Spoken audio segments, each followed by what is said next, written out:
My name is Elise Marrow, and the night my stepbrother turned my divorce into a punchline, the roast chicken went cold in front of me. The dining room was warm with low golden light, the kind that usually softened everything, wrinkles, hard edges, even old resentments.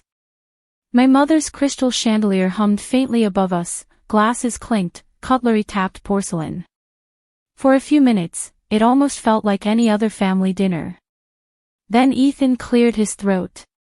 "So," he said, swirling red wine in his glass, "do we toast to Elise's fresh start?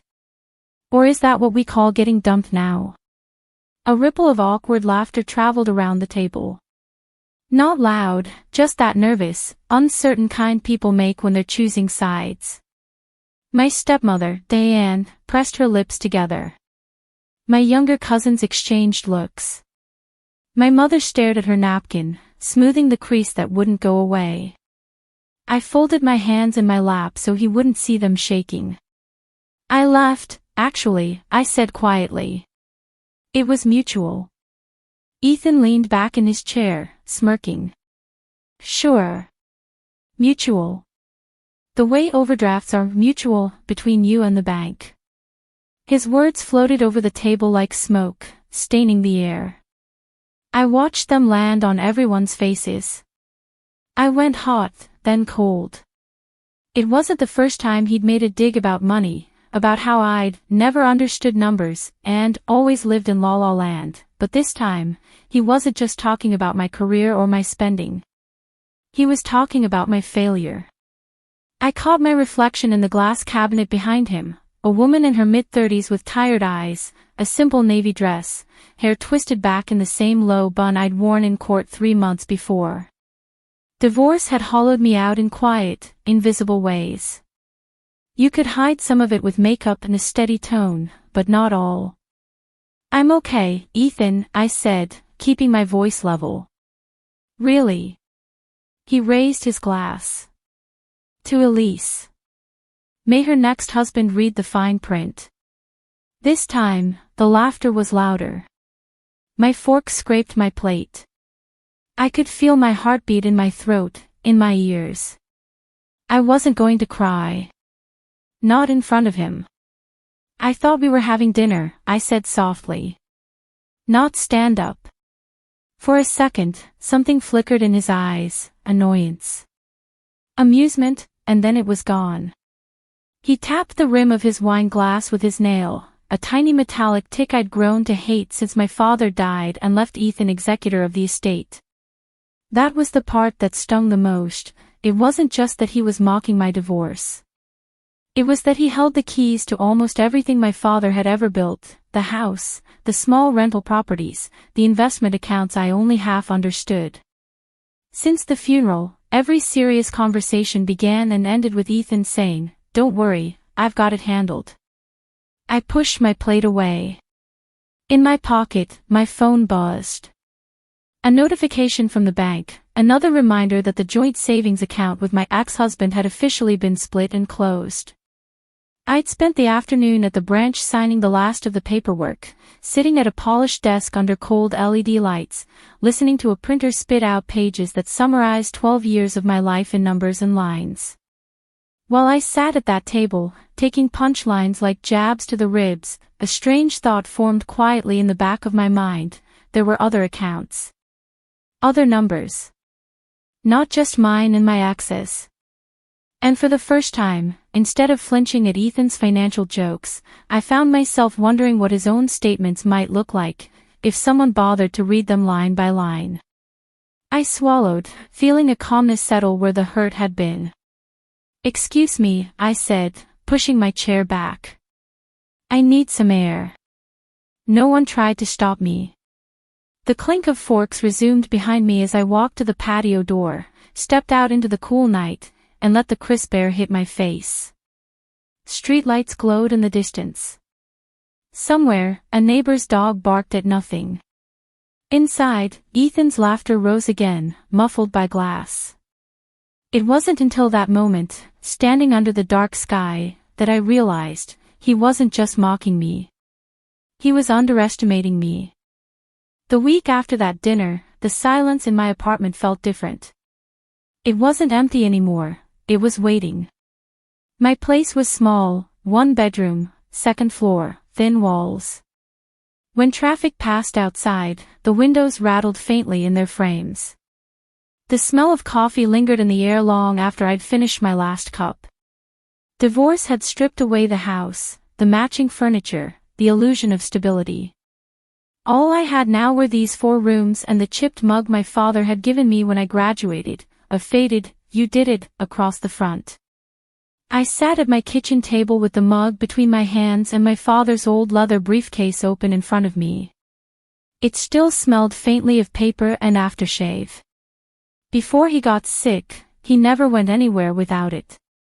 Most of the documents inside, I'd already seen, copies of his will, property deeds, insurance papers. That night, though, I went through them slowly, page by page, like I was reading a story I'd rushed through before and finally wanted to understand. When my father remarried, I was 19. Ethan was 21, already studying finance. He liked numbers, and numbers liked him. My father, a contractor who still did math on legal pads, was dazzled. When he updated his will a few years later, appointing Ethan as executor, he told me over coffee in the old kitchen. "You're the heart, Elise," he'd said, resting his rough hand over mine. "He's the head. You two together, you'll be all right." I'd believed him.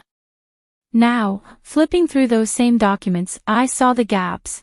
Notes about discretionary distributions, phrases like, "as deemed appropriate by the executor," pages of language that might as well have been written in another alphabet.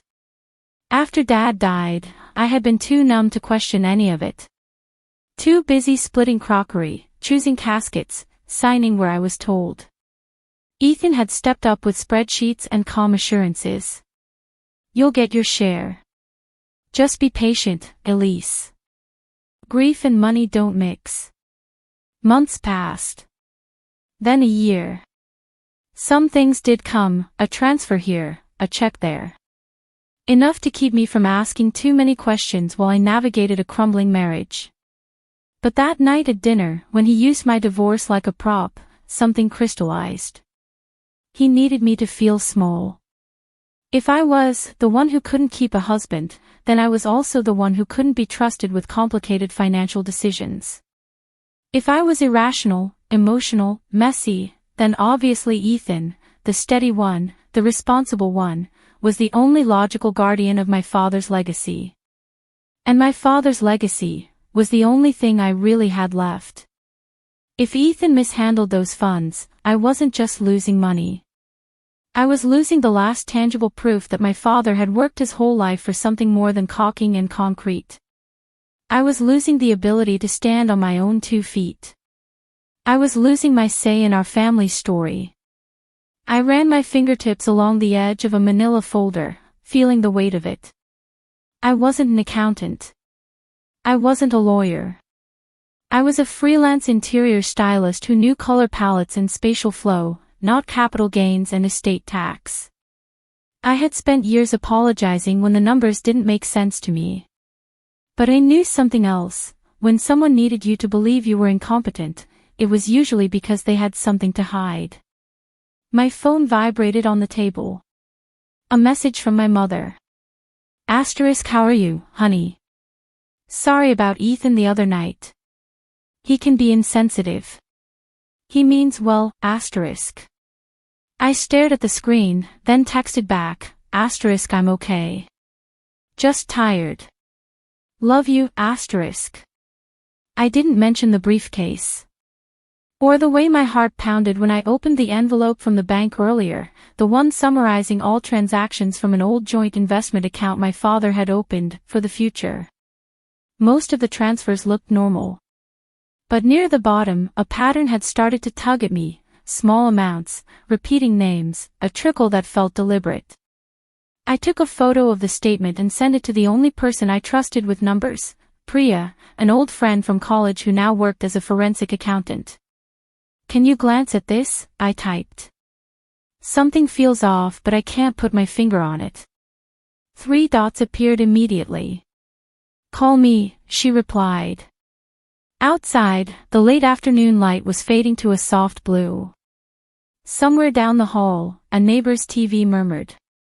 I wrapped my cardigan around myself, feeling the weight of the moment. If I was wrong, I'd look paranoid, bitter, that divorced sister who thinks everyone's out to get her. If I was right, then my stepbrother hadn't just mocked my pain. He'd been banking on it. Priya's voice came through the phone sharp and clear, cutting through the murmur of my old heater. Elise, where did you get this statement? She asked. From the bank, I said, pacing my living room, stepping around a half-unpacked box I still hadn't dealt with. It's one of the accounts from my dad's estate. Ethan's the executor. Why? I heard paper rustle on her end. Because, she said slowly, this pattern at the bottom. Those transfers to Marrow Advisory Services LLC. That's not a bank's internal fee or a standard brokerage. She paused. It looks personal. I stopped pacing. Personal how? Like someone set up a company with your family name, she said, and is using it as a shell to route funds. Regular, small transfers over a long period. It's what people do when they don't want big red flags. A chill slid down my spine. Marrow Advisory, I repeated. My maiden name, my father's name, repurposed into something unrecognizable. Who handles the investments now? She asked. Ethan does, I said. He said our old advisor retired and he took over. He always says he's saving us management fees. Priya exhaled. Elise. I can't say anything definitive from one statement. But if Ethan set up that LLC and he's moving estate funds there, that's a problem. Especially if you never agreed to it. My fingers tightened around the phone. What do I do? First, you get more paper, she said. Full statements for all estate accounts, copies of the will, any correspondence. Then you talk to a lawyer. A good one. The next week became a blur of bank lobbies, printer hums, and the smell of toner. I sat at sleek desks under two bright lights, sliding my ID and the executor's name across surfaces and asking, in my calmest voice, for copies of all statements with my name or my father's attached. Sometimes, the tellers glanced at the notes on their screens and frowned slightly, as if they saw something they weren't sure they should be seeing. Sometimes, they said, you'll need the executor for that, and I'd smile and say, my lawyer will be in touch. By the end of the week, my backpack was heavy with envelopes. At home, I spread them across my dining table like a paper ocean, organized by bank, by year, by account number. The city hummed outside my window, car horns, distant sirens, the low, endless rumble of people moving through their own lives while I stared at rows of numbers that had been moving beneath mine the entire time. Priya came over on Saturday. She set up her laptop, put her hair in a messy bun, and started entering figures into a spreadsheet. The click of her keyboard became a kind of metronome, steady, reassuring. Here, she said after a couple of hours, tapping the screen. See this? On the monitor, a graph appeared, thin blue lines rising and falling, with a second line in red slowly drifting downward. The blue is what should have happened if distributions were made according to the will and normal market fluctuations, she said. The red is what actually happened. There's a gap, I whispered. There's a siphon, she corrected gently. Rough math. He's moved at least $200,000 into Marrow Advisory over the last 3 years. The room felt suddenly too small. My father's briefcase sat on the chair beside me, its worn handle catching the light. $200,000. That wasn't just a cushion, it was college funds, medical emergencies, old age security. It was the difference between steady and constantly one step away from sinking. I thought of Ethan's new car. The sudden trip to Italy he and Diane had taken last year. The way he joked about leveraging opportunities and taking calculated risks as if he were the only adult in the room. What if he says he invested it somewhere? I asked. That it was all above board. Then he should have paperwork, Priya said. Prospectuses, disclosures, performance reports. At the very least, he should have informed all beneficiaries of the strategy. Did he? No, I said. She closed the laptop. Then you don't argue numbers with him alone. You put these statements in a folder, and you let a lawyer do the talking. On Monday, I sat across from a woman with silver-streaked hair and kind, unsmiling eyes. Her name was Margaret Cho, and the thick oak desk between us was neatly lined with legal pads and a brass desk lamp that cast a warm circle on my stack of documents. She listened without interrupting as I told her everything, from my father's trust in Ethan, to my own divorce, to the dinner where the word dumped had made everyone else laugh. When I finished, she picked up the top statement and adjusted her glasses. Bank transfers don't have a sense of humor, she said calmly. They just tell you where the money went. She flipped through the pages, marking sections with yellow tabs, her pen making soft, decisive clicks. Ms. Merrow, she said at last, looking up at me, you have enough here to demand a full accounting as a beneficiary. If he refuses or if the numbers don't reconcile, we proceed with a petition to the court. And if these transfers are what they appear to be. She tapped the page with her pen. Your stepbrother's jokes will be the least of his problems. I exhaled slowly. Outside her office window, the sky was a pale gray, promising rain. Inside, the only sound was the quiet hum of the air conditioner and the faint rustle of paper as she began separating the statements into piles, evidence, timeline, exhibits. For the first time since my divorce, I felt something stronger than pain. I felt purpose. It took 3 months for everything to line up, the formal demand for an accounting, Ethan's evasive emails, the deadlines he missed, the court date that finally appeared in my inbox like a line drawn on a map. In that time, he kept texting as if nothing had changed. Asterisk heard you moved into a smaller place. Smart, given your situation, asterisk. Asterisk if you need a loan, I might be able to help. At a decent interest rate. Kidding. Mostly, asterisk. Each message was another tiny stone dropped into my chest. I stopped responding. My lawyer told me not to engage, not to hint at what we'd found. Let him think you're still the clueless little sister, Margaret said. People are their most honest when they think no one is looking at the ledger. On the morning of the hearing, the courthouse smelled of old paper and disinfectant. Fluorescent lights buzzed overhead, washing everything in a flat pale glow. I wore a simple black dress and my father's watch, the leather strap cracked but comfortable around my wrist. Margaret met me in the hallway, a navy binder tucked under her arm. Ready? She asked. No, I admitted. But I'll go anyway. She smiled faintly. That's usually how courage works.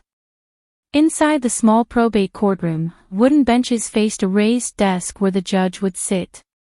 The air was cool, almost cold. I could hear the soft shuffle of other people waiting for their own cases, their own reckonings. Ethan arrived a few minutes later in a tailored gray suit, his hair perfectly in place. Diane trailed behind him, tight-lipped, clutching her purse. He scanned the room, spotted me, and offered a brief, almost bored nod. When he sat next to his attorney, he leaned slightly in my direction. Big day, he whispered. I still think we could have handled this over dinner. I looked at him, at the faint smirk that didn't quite reach his eyes. We tried dinner, I replied quietly. You chose stand-up. His jaw tightened for a fraction of a second before he turned away. The judge entered, robes whispering as he sat. The bailiff called the room to order, and suddenly everything felt narrower, more focused, the way a camera lens tightens around a single frame. Margaret rose first, her voice steady as she explained our petition, that I, as a beneficiary, had requested a full accounting of the estate, that the executor had failed to provide adequate documentation, and that our preliminary review of the available statements revealed significant discrepancies. Ethan's attorney countered with a calm smile. My client has managed the estate responsibly and in good faith. Any transfers were part of legitimate investment strategies. The petitioner is, understandably, under emotional stress due to a recent divorce and may be misinterpreting the data. Misinterpreting. Emotional. There it was again, the narrative he needed to survive. Then Margaret opened the navy binder.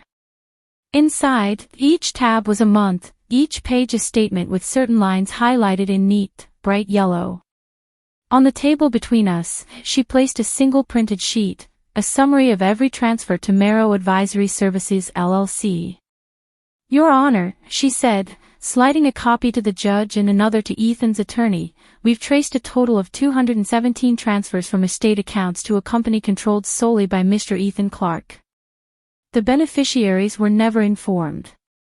There is no documentation of where those funds went after landing in that LLC. The courtroom went very still. The judge adjusted his glasses, scanning the sheet. Mr. Clark, he said, is this accurate? Ethan's attorney glanced at him, then cleared his throat. Your Honor, my client did establish an LLC, but only as a vehicle to streamline investment activities. Any implication of misappropriation is premature. We can provide additional documentation. Margaret tapped another section. We requested that documentation months ago, she said calmly. None was provided. Additionally, the LLC in question lists its mailing address as Mr. Clark's home address, and its only bank account appears to be his personal checking account. I watched Ethan's face as she spoke. The color drained slowly from his cheeks, his confident posture collapsing inward by degrees. For the first time, he wasn't talking. The numbers were. Mr. Clark, the judge repeated, his tone firmer, did you commingle estate funds with your personal accounts? Ethan's hand flexed on the table. It was temporary, he said finally, a small crack in his smooth composure. Market conditions, I was going to reimburse.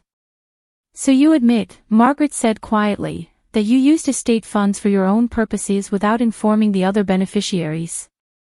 His lawyer tried to cut in. The judge raised a hand. I'd like Mr. Clark to answer that question directly. Ethan swallowed.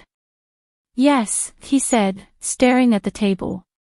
But it wasn't, it's not as bad as it looks. The judge sighed, the sound heavy in the stillness. Mr. Clark, numbers rarely look better over time when mishandled. He turned to Margaret. Miss Cho, what remedy is your client seeking? Margaret didn't look at me, we had already discussed this. Immediate removal of Mr. Clark as executor, appointment of an independent fiduciary, and a full audited accounting, she said. In addition, restitution for all misappropriated funds, with interest. Criminal referral if, after the audit, the court deems it appropriate. Diane gasped softly beside Ethan. He closed his eyes. In light of Mr. Clark's admission, the judge said, voice measured, the court grants the petition to remove him as executor and orders a full accounting. Restitution will be determined after review. Until such time, Mr. Clark is prohibited from making any further transactions involving the estate. The gavel's soft strike sounded louder than it should have in the small room. When it was over, people started to move again, shuffling, whispering. Ethan stood, his expression dazed, and turned to me. You didn't have to do this, he muttered. We're family. I felt tired more than triumphant. The fluorescent lights hummed. The binder felt heavier in my hands now that it had done its job. You're the one who chose what to do with Dad's money, I said quietly. I just chose to read the transfers. For a moment, he looked like he might say something else, some final jab or justification. But there was nothing left to say. The numbers had spoken. The court had listened. As I walked out of the courtroom, the cold hallway air hit my face. I passed a window at the end of the corridor, where a slice of sunlight had broken through the clouds at last, casting a bright rectangle on the floor. I stepped into it. It felt like stepping out of his shadow. The process didn't end that day in court. Real life rarely wraps up as neatly as a gavel strike. There were months of audits, emails, and revised statements. An independent fiduciary went through every account my father had ever opened, every property, every forgotten policy. Ethan's expensive car quietly disappeared one week. The trip to Italy became a story Diane stopped telling. Eventually, a final report landed on my doorstep in a thick envelope: restitution amount, payment schedule, confirmation that a new, neutral executor had been appointed. There were no criminal charges in the end, just a stern warning from the court and the quiet, humiliating grind of paying back what he'd taken. It wasn't about revenge by then. It was about gravity. Money, like truth, had a way of finding its level when you stopped looking away. One evening, I sat at my kitchen table, the same table where this had all begun, with the report open next to my laptop. The late sun warmed the wood, painting long golden lines across the grain. The city outside buzzed softly, a distant soundtrack to my new routines. My life had changed in smaller, quieter ways too. I'd taken on more design clients, this time setting rates that actually reflected my work. I'd met with a financial advisor recommended by Margaret, someone who explained things without condescension, who drew diagrams instead of rolling his eyes. For the first time, I had a long-term plan instead of a vague hope. I also started therapy. It surprised me how much of our sessions weren't about Ethan or my ex-husband, but about my own habit of stepping back, of letting other people hold the numbers, the power, the narrative. You learned early that being the heart meant staying out of the head conversations, my therapist said once. But you're both, Elise. You always have been. You just weren't invited to the table. I thought about that a lot. A few months after the restitution plan was approved, my mother invited me to another family dinner. Just a small one, she said. No court talk. I promise. I went. The dining room looked the same chandelier, same polished table. But the energy was different. Ethan wasn't there, he'd moved to a smaller house across town. Diane came alone, quiet and polite. My cousins talked more to me than around me. At one point, my mother touched my hand. I should have asked more questions, she said softly. About the money. About how you were doing. I'm sorry. I squeezed her fingers. We all trusted him, I said. Dad did too. There was no victory in my voice. Just fact. After dessert, as people moved toward the living room, Diane approached me near the doorway. Her perfume was the same as always, powdery, floral, familiar. Elise, she began, her eyes shiny, about Ethan, I don't hate him, I said, saving her from the apology she was about to fumble. But I won't pretend nothing happened. She nodded, relief and sorrow mingling on her face. He's not himself lately, she murmured. He is exactly himself, I replied calmly. That's the problem. But that's his work to do, not mine. Later that night, back in my apartment, I opened my father's briefcase one last time. Inside, the folders were thinner now, most of the documents lived in digital files and court archives. Only a few things remained: a copy of the original will, a faded photo of the three of us at a lake, me, Dad, and Ethan, all squinting into the sun, and a small, leather-bound notebook. I'd seen the notebook before, but never really paid attention to it. This time, I opened it. Inside were my father's handwritten notes, project estimates, materials lists, quick calculations scribbled in pencil. On the last page, though, was something different. Numbers, yes, but in the corner, in his looping script, he'd written. Remember, measure twice, cut once. Money, wood, or people, I ran my thumb over the words. Somewhere along the way, I had started to believe that being cautious, asking questions, double-checking the measurements made me difficult. Now, I understood what he meant. You don't doubt because you distrust people. You doubt because you respect what you're building. I closed the notebook and slipped it back into the briefcase. Then, for the first time, I took the briefcase off the chair and placed it on a shelf in my closet, not buried, not hidden, just resting. The next morning, I woke up early, made coffee, and sat at my laptop to draft a proposal for a new client. Sunlight spilled onto my desk. Somewhere in the building, someone was playing soft music. I opened a fresh spreadsheet, not for Ethan, not for an accountant, but for me. Income projections. Savings goals. A small line labeled future that made me smile. My stepbrother had mocked my divorce as if it made me smaller, weaker, less worthy of respect. He thought my pain would keep me distracted, apologetic, too busy defending my choices to notice his. But in trying to turn my life into a joke, he'd forgotten something my father always knew. Underneath every story, there's a ledger. And when you finally read it, line by line, the truth doesn't just expose what others have done to you. It shows you who you've quietly become. I closed the file, took a sip of coffee, and felt a deep, steady peace settle in my chest, not the explosive satisfaction of revenge, but the quiet solidity of balance restored. My life was smaller on paper now, a modest apartment, a rebuilding career, a recalibrated bank account. But for the first time in a long time, it was entirely, unambiguously mine.